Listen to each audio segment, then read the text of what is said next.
Hi, my name is Emily. I'm 29 years old, and I never thought the man I married would betray me in the cruelest way possible. Imagine waking up one morning, checking your account, and realizing that everything you worked so hard for was gone, vanished, stolen by the very person who swore to protect you. The worst part? He used my own fingerprint to do it. But here's the twist. He thought I would stay silent, that I would forgive him. What he didn't expect was the revenge that turned his world upside down. Before I share the full story, let me ask you something. What would you do if your partner betrayed you like this? Would you fight back or stay quiet? Tell me in the comments which city and country you're watching from so I can thank you personally for being here. And don't forget to like, subscribe, and hit the bell for more powerful stories like this. My story didn't start with betrayal. It started with love, trust, and the kind of hope most young women carry when they step into marriage. I grew up in a middle-class family where money was never easy to come by. My parents worked hard to provide for me and my younger brother, teaching us that honesty and integrity mattered more than anything else. From a young age, I learned to value hard work, saving every extra penny from my part-time jobs during college, always dreaming of building a stable and secure future. That dream only grew stronger when I met Mark. I was 25, working as an assistant at a small firm, trying to get my life on track after graduation. Mark walked into my world like something out of a movie, charming, attentive, and always knowing exactly what to say. He made me feel seen in ways no one else ever had. Within months, we were inseparable, spending weekends exploring little cafes, late nights talking about our future, and promising each other that no matter what happened, we would always have each other's back. When we got married, I felt like the luckiest woman alive. Sure, we weren't rich, but we had love. And in my mind, that was priceless. I was the one more focused on savings and stability, while Mark had bigger dreams and a tendency to spend freely. At first, I thought it was just part of his personality. He loved surprising me with gifts, booking spontaneous trips, or throwing little dinner parties. I told myself that's what balance in a relationship looks like: one saver, one spender. Over time, though, I started realizing how much responsibility for our financial future fell on me. I worked long hours and made sacrifices, building a savings account quietly in the background. Every time I deposited money, it felt like I was investing not just in myself, but in us, our future home, our possible children, our retirement. Mark knew about the account, and he always assured me, "Don't worry, babe. You're amazing at this stuff. I trust you completely." Those words meant the world to me. Little did I know that very trust would one day be twisted against me. For years, I defended him when others pointed out his carelessness with money. My mom once warned me, "Emily, be careful. Love is wonderful, but money issues can break even the strongest marriages." I brushed her off, saying, "You don't know Mark like I do. He would never hurt me." I believed in him so fiercely that I ignored every small sign. When he forgot to pay bills on time, I covered for him. When he borrowed money from friends without telling me, I convinced myself it was temporary. Deep down, I thought I could fix things by being the responsible one. I thought my loyalty and sacrifices would inspire him to change. But looking back now, I realize that blind trust and one-sided effort only open the door for betrayal. This backstory matters because it shows you exactly why what happened next shattered me so deeply. I wasn't just losing money, I was losing years of trust, the foundation of our marriage, and the belief that the man I loved was on my side. For me, that betrayal wasn't just financial. It was emotional, spiritual, and personal. By the time everything exploded, I had nearly $60,000 saved, a mix of my salary, bonuses, and careful budgeting. That money wasn't just cash in a bank account. It was my future, my sense of security, and the product of endless sacrifices. Every Friday night, I skipped dinner out with friends. Every new dress I put back on the rack. Every vacation I delayed. All of it had gone into that savings. And so, when I later discovered what Mark had done, the pain wasn't about numbers on a screen. It was about love turned into betrayal, trust turned into a weapon. It was about realizing that the very fingerprint I used to unlock my phone, to authorize bank transfers, the symbol of my identity, was turned against me by the man I trusted most. I tell you all this because I want you to understand. Betrayal doesn't happen in a vacuum. It happens slowly, piece by piece, built on years of small decisions and ignored red flags. And when the truth finally hits, it feels like the world you built with someone has collapsed in an instant. That's where my story takes a sharp turn, because love blinded me for years, but betrayal woke me up in a single devastating moment. At first, I didn't see it. That's the thing about betrayal. It hides in plain sight, disguised as little moments you brush off because you want to believe everything is fine. But looking back, I can pinpoint exactly when things started to feel off. It began with Mark being unusually interested in my phone. Normally, he never cared much about my apps or notifications, but suddenly, he would casually ask, "Hey, what banking app do you use again?" Or, "Can I borrow your phone for a minute? Mine's dead." At the time, I thought nothing of it. After all, we were married.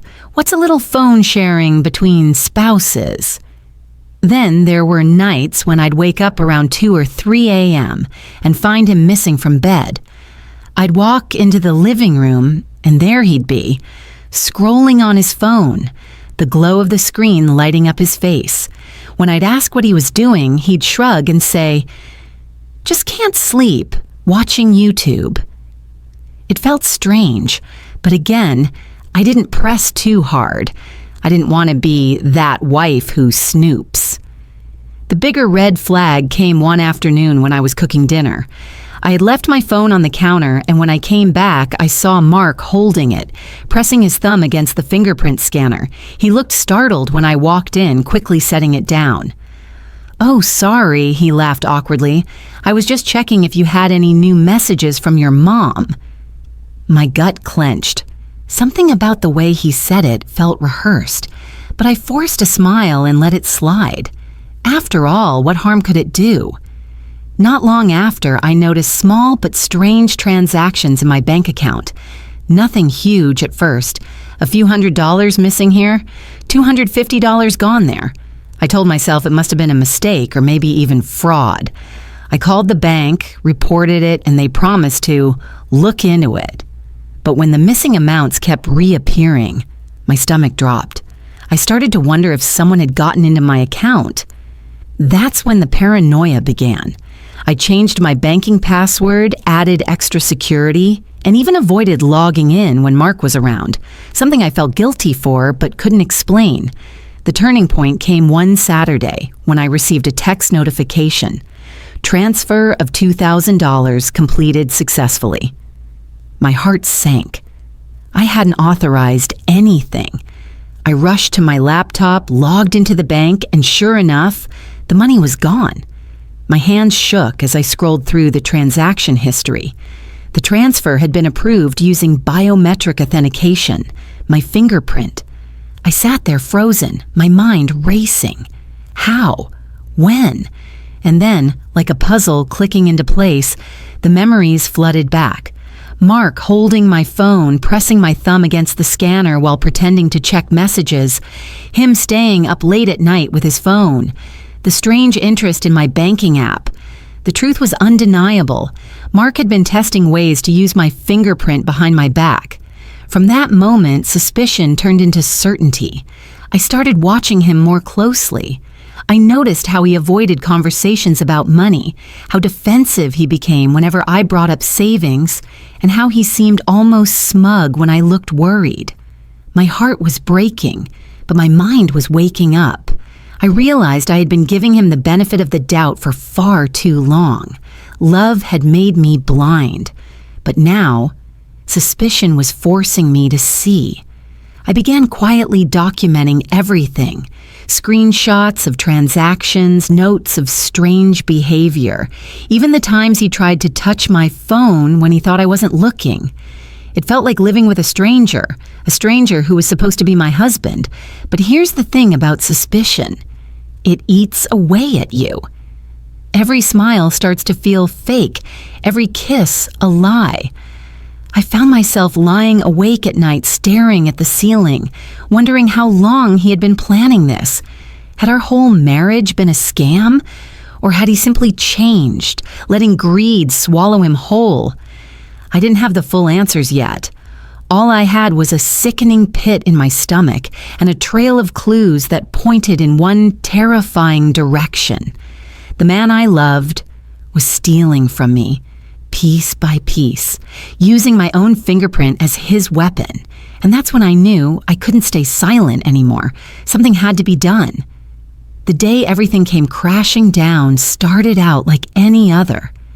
The sun was bright.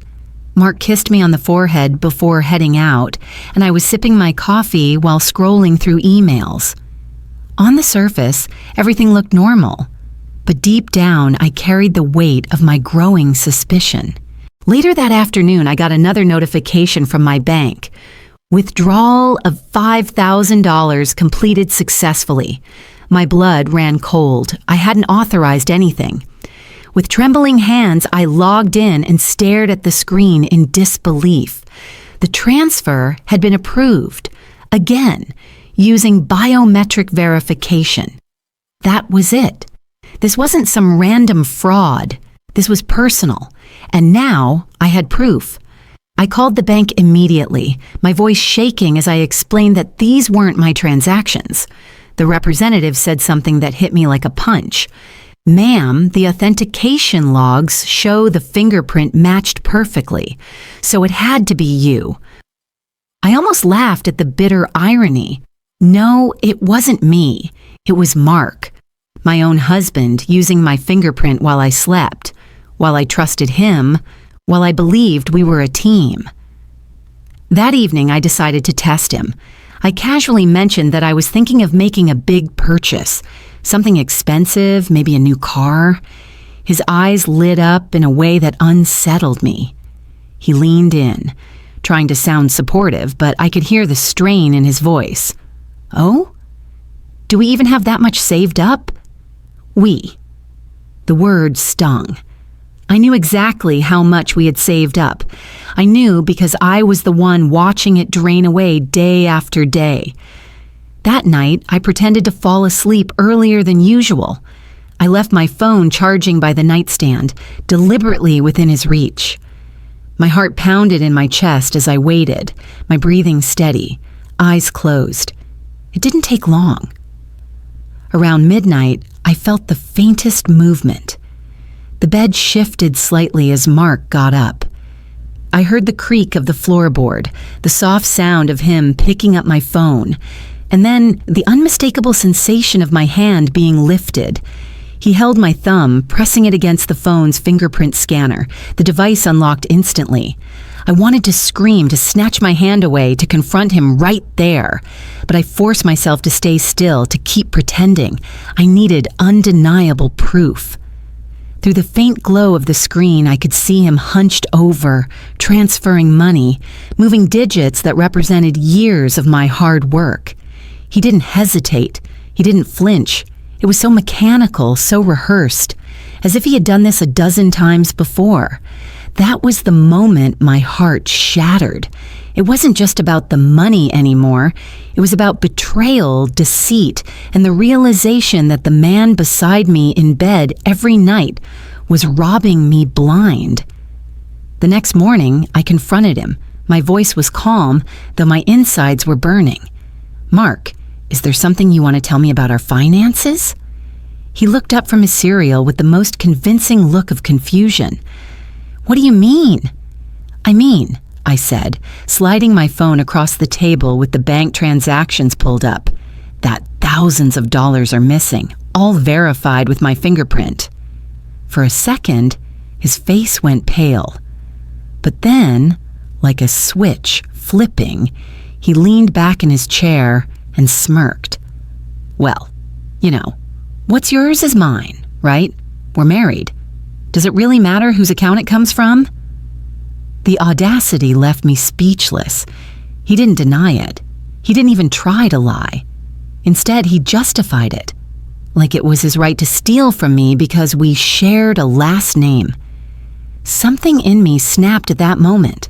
All the late nights, the hard work, the sacrifices I had made to build that savings, he thought he could just take it and hide behind the word marriage. I told him I wasn't stupid, that I knew exactly what he was doing, and that I wasn't going to let it slide anymore. His expression darkened, the charm slipping from his face. "You're overreacting," he snapped. "You're my wife. Stop acting like I'm some kind of criminal." But I knew better. I had the proof, the logs, the screenshots, and more importantly, I had the strength to fight back. That was the moment the betrayal fully unfolded. Not just in money stolen, but in the realization that the man I loved valued greed over loyalty, deceit over honesty. And deep inside me, a new fire was lit. If he thought he could use my fingerprint against me, he had no idea what I was capable of when it came to protecting myself.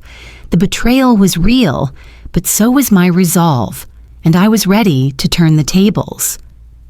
After that confrontation at the breakfast table, something inside me changed. I could no longer look at Mark the same way. Every smile he gave me, every casual touch, every "I love you" sounded hollow. I replayed the image of him in the middle of the night, pressing my finger against my phone like I was nothing more than a key to his greed. At first, I tried to convince myself maybe it wasn't as bad as it seemed. Maybe he would realize his mistake and apologize. But days passed, and instead of remorse, Mark grew bolder. One evening, I checked my account again and found another withdrawal. This time, it wasn't just a few thousand. He had taken $10,000 in a single transfer. That was my breaking point. I sat alone in the living room staring at the numbers on the screen. My hands trembled, but my mind was sharper than ever. I realized something important. Mark wasn't going to stop. Why would he? In his mind, marriage gave him permission. In his mind, my silence meant compliance. That night, I didn't cry. I didn't scream. I made a decision. I would not be his victim anymore. The first step was gathering evidence. I contacted the bank again and requested the full authentication logs, including timestamps and biometric matches. They hesitated at first, but I explained the situation carefully, framing it as potential fraud. A few days later, I received the documents. Every late-night transaction, every withdrawal, it was all there, marked as biometric fingerprint approval. The second step was planning my revenge. I knew confronting him head-on wasn't enough. He would twist it, manipulate it, make me seem like the villain for not trusting him. No, I needed something stronger. Undeniable proof that would leave him with no escape. I started setting small traps. One night, I pretended to be in a deep sleep again, but recorded everything with my phone's camera. Sure enough, just after midnight, he did it again. I captured the entire act. Him lifting my hand, unlocking the device, and transferring money. Watching the video later broke my heart all over again, but it also gave me strength. The third step was emotional. I needed to prepare myself for what this meant. Loving someone and then realizing they've been betraying you right under your nose is like grieving a death. But unlike a death, this was a choice he made. Again and again. And I wasn't going to let him bury me along with my savings. The final push came one afternoon when Mark sat across from me, casually bragging about how he wanted to invest in a new business opportunity. I knew exactly what that meant. He was gambling away my money, chasing dreams that weren't his to finance. That's when I looked him straight in the eyes and said calmly, "Mark, you've made the biggest mistake of your life." He laughed. Actually laughed. "Oh, come on, Emily, don't be so dramatic. You act like I'm the enemy here. We're a team. You're just overthinking." But deep down, he sensed something had shifted. My tone wasn't emotional anymore. It was cold, determined, final. That was my breaking point. Not the withdrawals, not the lies, not even the smug way he justified it. No. The real breaking point was realizing that the man I thought was my partner never actually saw me as an equal. He saw me as a resource to exploit. From that moment forward, I wasn't just a wife trying to save her marriage. I was a woman preparing to take back control of her life. I started reaching out to a lawyer friend discreetly, explaining what was happening. I began moving some of my funds to a separate account Mark didn't know about. I secured my devices, changed my passwords, and even set up alerts for every single transaction. But most importantly, I started planning the exact moment when I would expose him. Mark thought he had me under his thumb, literally. What he didn't realize was that every time he used my fingerprint, he was digging his own grave. And when the time came, I would make sure everyone saw who he really was. That night, as I lay in bed beside him, staring at the ceiling, I knew one thing for sure. The game had changed. He thought he was winning, but in reality, his betrayal had just given me all the power I needed. The breaking point wasn't just about losing money. It was about reclaiming myself. And I was ready for the next step, revenge.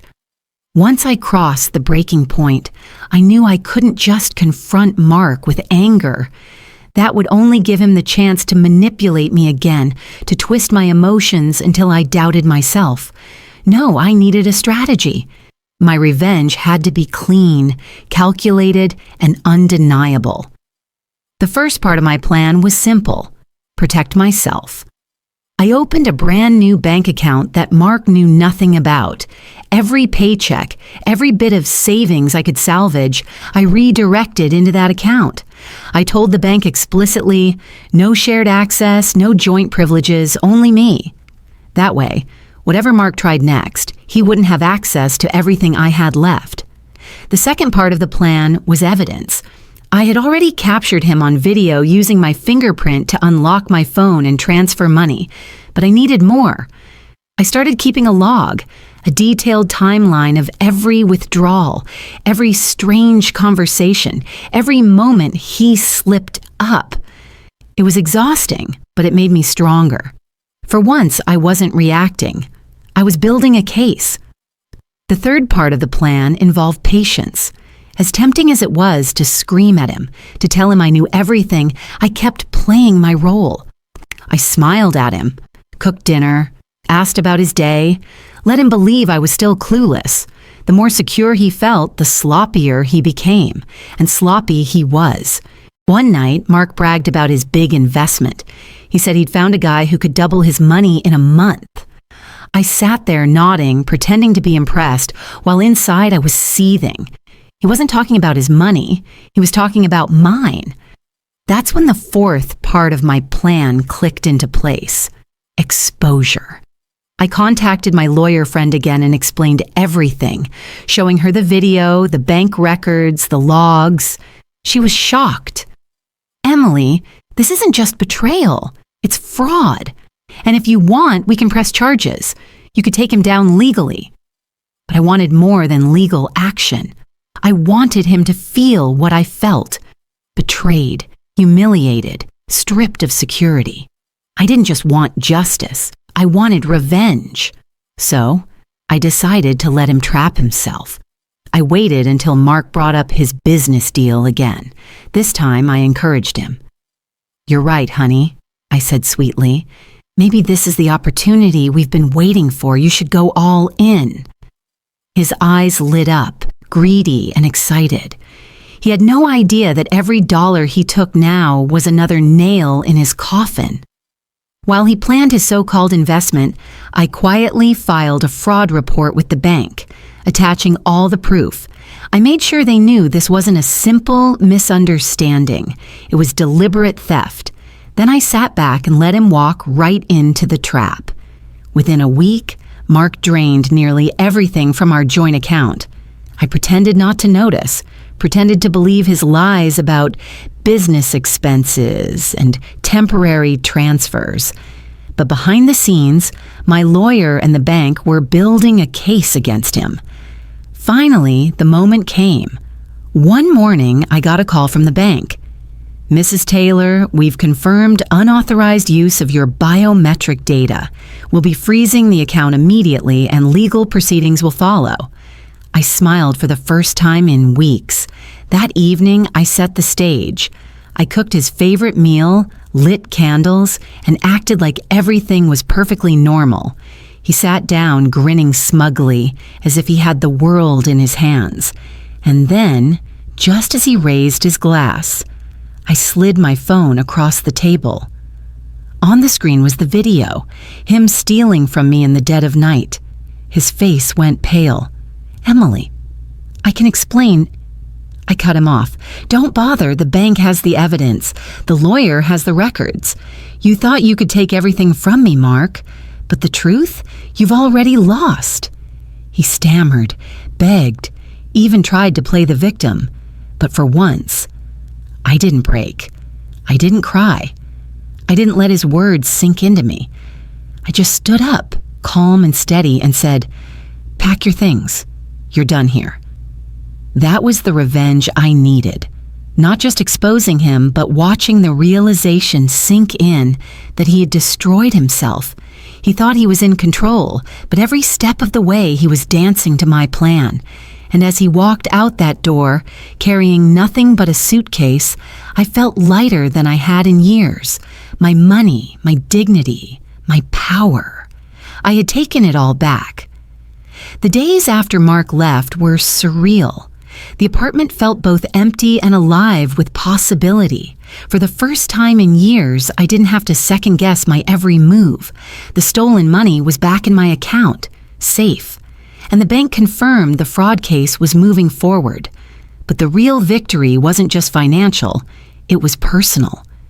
I realized that in the chaos of betrayal, I had lost touch with myself. Emily Taylor, the woman who had once trusted blindly, had been buried under layers of fear, anger, and disappointment. Now, standing in my own kitchen, I felt something I hadn't in years: control. I started small.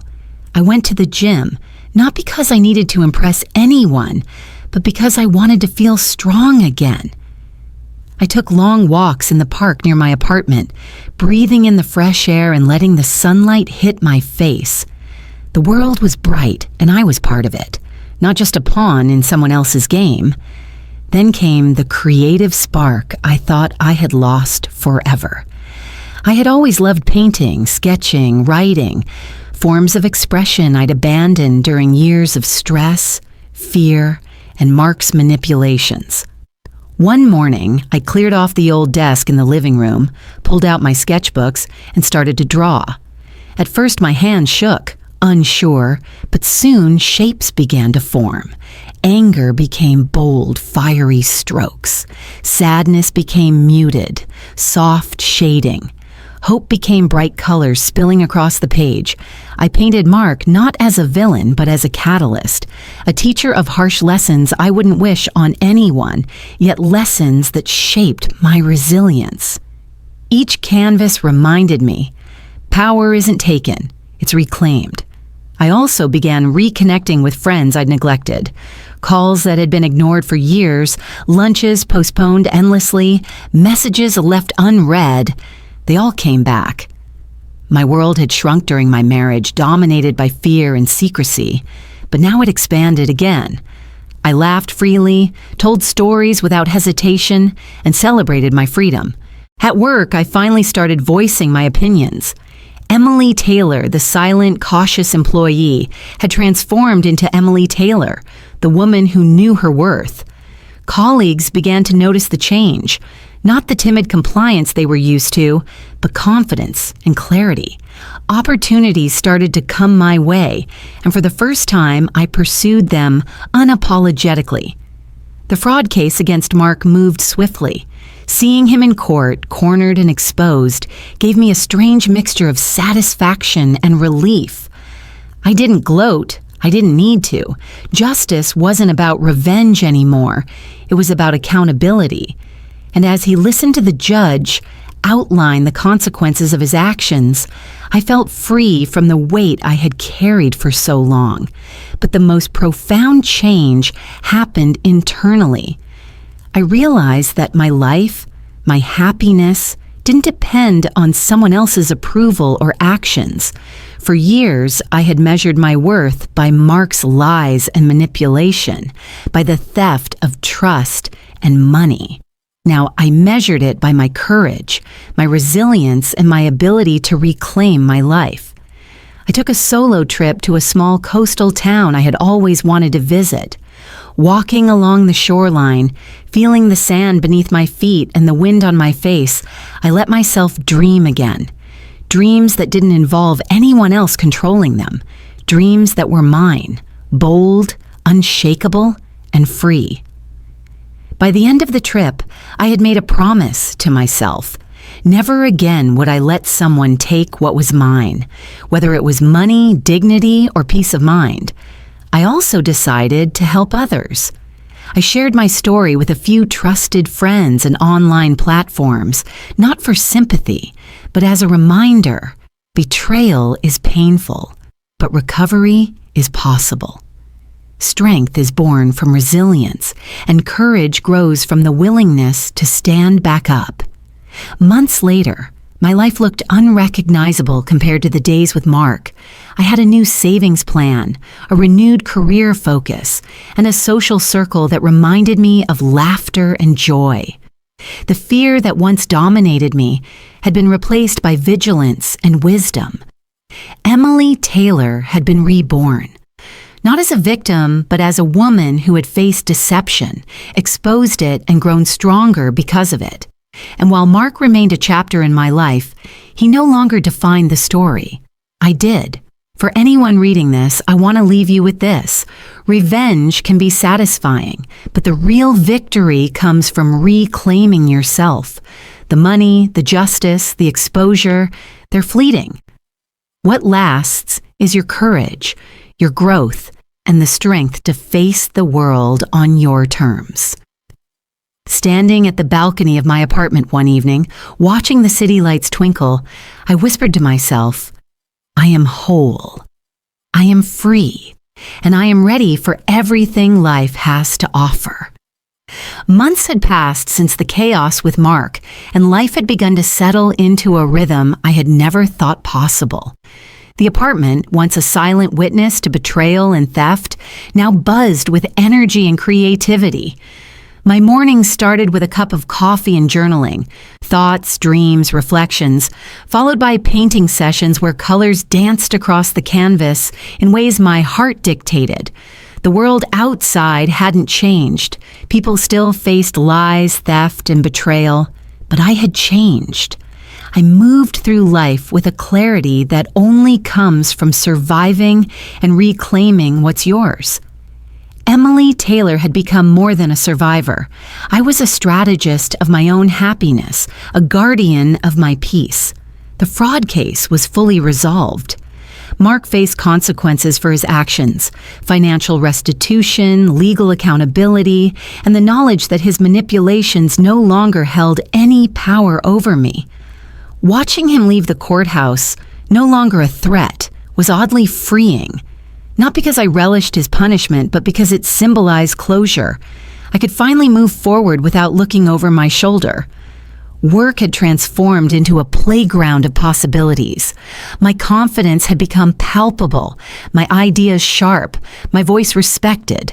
I was no longer afraid to speak up in meetings, to challenge outdated systems, or to advocate for myself and others. Colleagues came to me not just for my skills, but for the wisdom I had gained in navigating betrayal and reclaiming agency. Friends returned to my life in full force. Conversations were no longer strained by caution or secrecy. They were genuine, lively, and full of laughter. Social gatherings, once a source of anxiety and doubt, became celebrations of resilience. I rediscovered joy in shared experiences, finding comfort and strength in connections that were real. Creativity flowed through me like never before. My paintings captured emotion, struggle, and triumph. Each canvas told a story of survival, each stroke a testament to resilience. Art became both therapy and armor, allowing me to process the past while stepping boldly into the future. The local gallery invited me to showcase my work, introducing me to an audience eager to see the transformation of pain into power. Beyond personal growth, I also discovered the importance of giving back.